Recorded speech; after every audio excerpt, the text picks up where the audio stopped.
जय हिंद दोस्तों। आपका स्वागत है हमारे YouTube channel learning point with Abhishek में। 80 शब्द प्रति मिनट डिक्टेशन स्टार्ट। केंद्र सरकार ने देश में कोविड टीकाकरण को 31 दिसंबर तक पूरा करने का लक्ष्य रखा है, लेकिन हकीकत में जो कुछ हो रहा है उससे इस बात की उम्मीद रखना बेमानी है कि यह अभियान समय से पूरा हो जाएगा। दरअसल चर्चाओं में बने रहने के लिए टीकाकरण से जुड़े केंद्र सरकार के अफसर और नीति आयोग के सदस्य कई तरह के अभियान चला रहे हैं, पर उन अभियानों की पोल वैक्सीन की कमी से खुलती जा रही है। वैक्सीन वितरण में भी भेदभाव की शिकायतें अब राज्य सरकारों की ओर से आनी शुरू हो गई हैं। राज्यों की क्षमता और ज़रूरत के हिसाब से उन्हें वैक्सीन की खुराकों की खेप नहीं मिल रही है। इतना ही नहीं, आरोप है कि दूसरे राज्यों की तुलना में उत्तर प्रदेश और मध्य प्रदेश को ज़्यादा वैक्सीन मुहैया कराई जा रही है। राजस्थान जैसे राज्यों में आए दिन टीकाकरण अभियान को वैक्सीन की कमी के कारण रोक देना पड़ रहा है।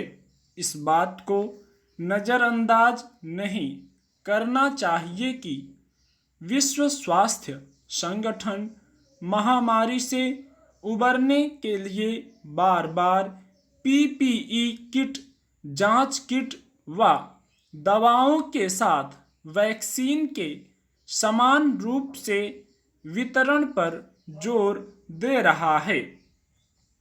देश में वैक्सीन अभियान के नाम पर बड़े बड़े दावे किए जा रहे हैं।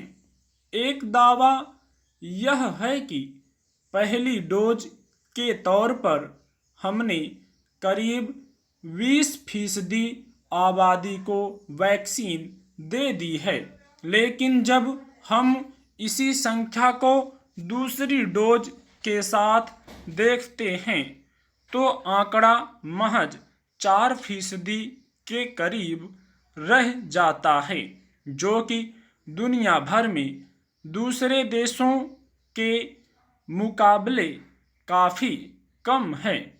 देश में एक और जबकि विशेषज्ञ कुछ ही महीनों में कोरोना की तीसरी लहर आने की आशंका व्यक्त कर रहे हैं, तब टीकाकरण की यह सुस्त रफ्तार सभी को चिंतित करने वाली है।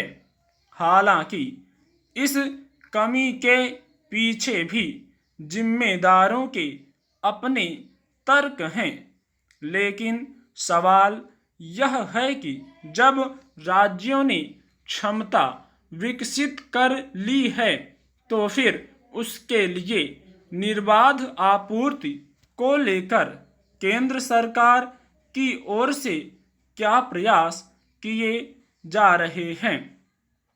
कोवैक्सीन के उत्पादन को बढ़ाने के लिए अन्य यूनिट अभी तक शुरू नहीं हो पाई है। इसके अलावा सीरम इंस्टीट्यूट और भारत बायोटेक ने भी अपनी उत्पादन क्षमताओं में विस्तार नहीं किया है। आखिर इसमें देरी क्यों हो रही है? कहां पर परेशानी आ रही है? इसको देखने की जिम्मेदारी भी केंद्र सरकार की है। सिर्फ कंपनियों के भरोसे के सहारे नहीं बैठा जा सकता है।